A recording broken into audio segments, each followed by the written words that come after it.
Well, so I mean, we were actually staying in the same house in Marsh Harbor in the Bahamas during this whole trip, and I took a lot of time to kind of digest the whole experience and send him an email specifically because I didn't want there to be any kind of like heated exchange between us.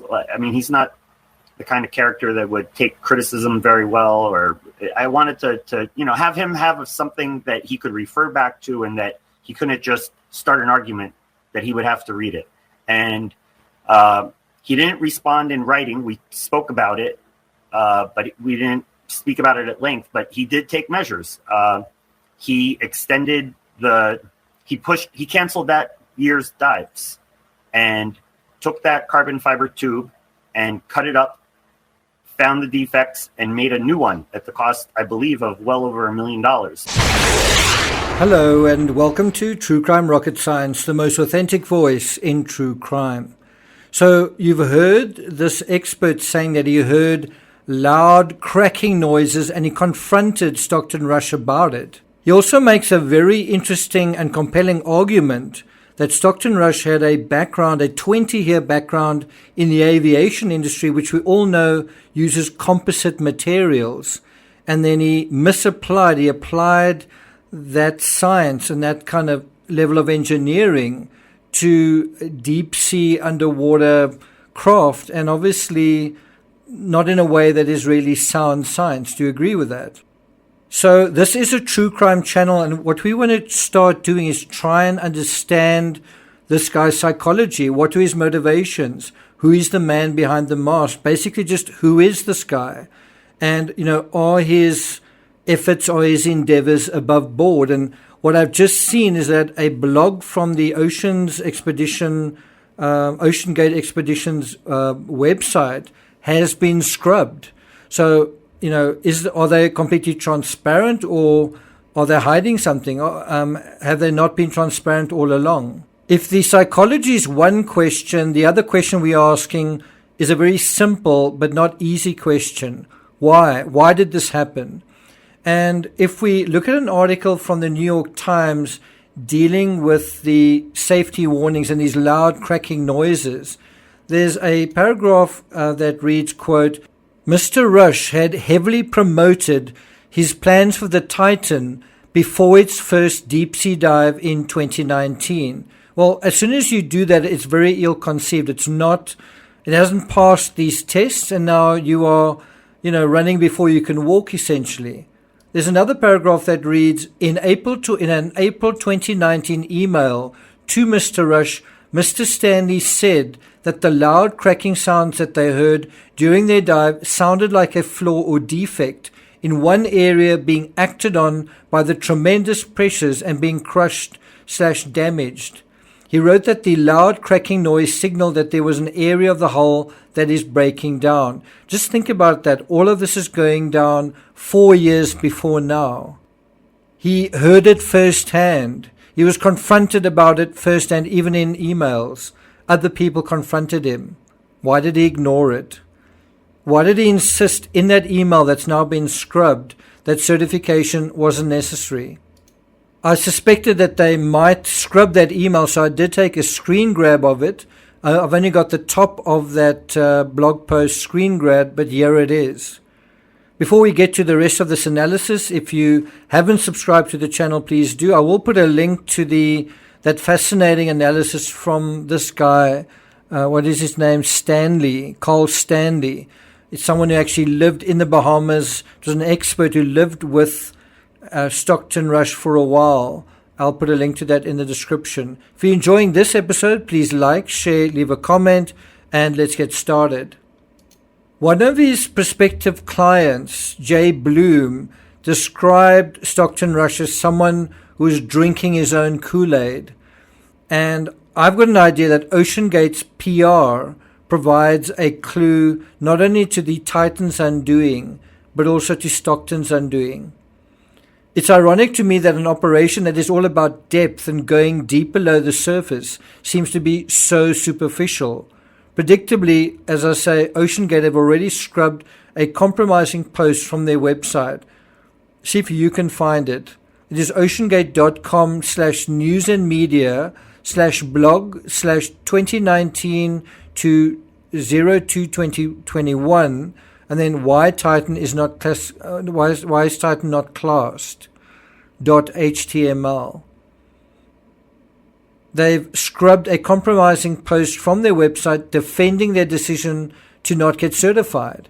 It's also interesting, during the course of high drama that played out over almost a week, OceanGate only put out 2 very vanilla posts across their social media.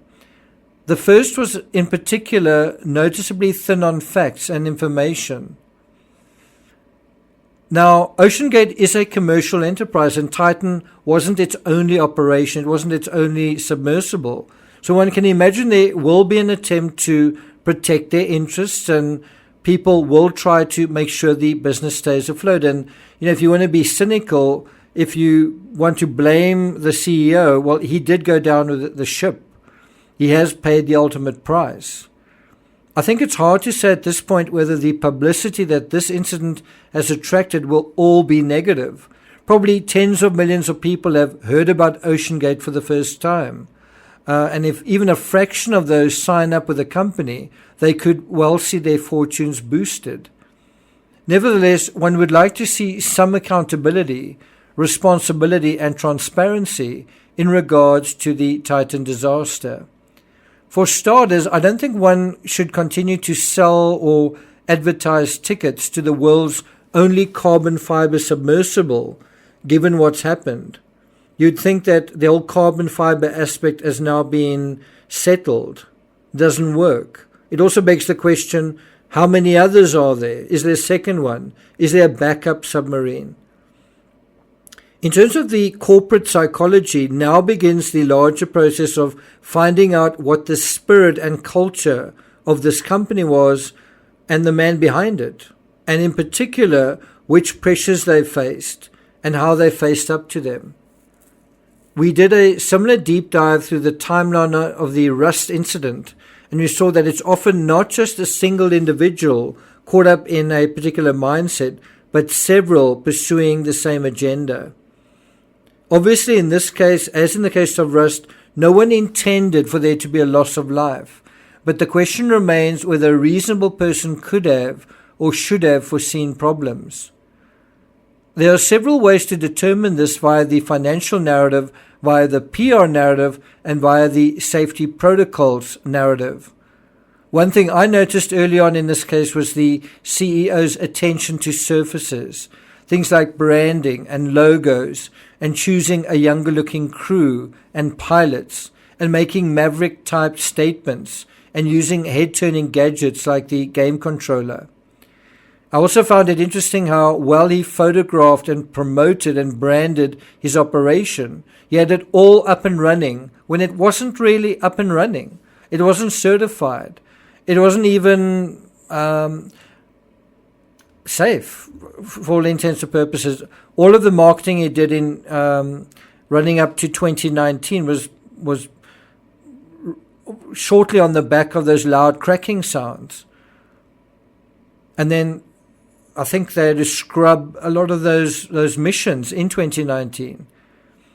If you think about all the articles and interviews, I've come across so many, from CNN to the Smithsonian, from GeekWire to CBS, where the CEO seems to be making finish line and Oscar acceptance speeches before crossing the finish line or being awarded the Oscar. As early as 2021, he also produced a book and printed stickers to promote his brainchild. PR is obviously important to bring in ticket sales, but PR, as occurred in the Everest disaster, when you're dealing with extreme situations, has a nasty habit of putting a lot of additional pressure on you. Financial pressure, time pressure, ego pressure, keeping up appearances pressure. All of that is fine if lives aren't at risk, and what you're doing doesn't necessarily have a life and death safety situation that needs to be resolved. When lives are at risk and there's a time aspect to it, a time window, but your focus is on appearances and cameras and interviews, then you're likely to lose focus and slip up. Interestingly, even in their own promotional material, they made comparisons between their expeditions and climbing Everest. In terms of financial pressure, Stockton seemed to be running out of money this year. He seemed to have underestimated costs, and one symptom of this was in the hiring of the not terribly awesome Polar Prince. Just have a look at other vessels that the OceanGate has chartered in the past, where he seems to have erred on the side of being oversized and awesome. Some of them have even been outfitted with snazzy helicopter pads. This is why one has the impression the CEO was more concerned with appearances than what was going on under the surface, including and especially with his submersible. If you think about it, the skin of his progeny, the Titan's hull, was not only too thin, but beneath that snowy exterior, too weak as well.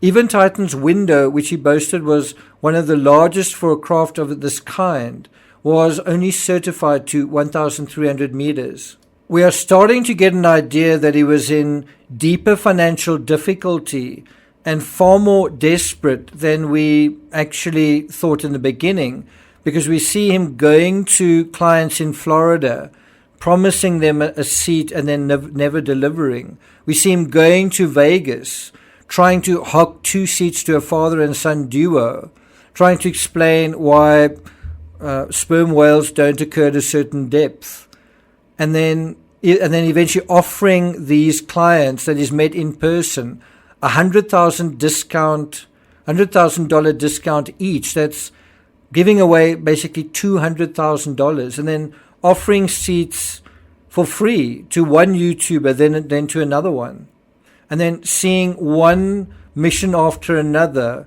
scrubbed because of whatever reason, weather, mechanical issues. I do tend to agree with what Jay Bloom said, is that I don't think Stockton understood the risk himself, or he didn't want to understand the risk. I'm not going to take it further than that, but I will be doing an analysis of that article that he did for the Smithsonian, so look out for that. Thank you for listening, and I'll see you guys next time.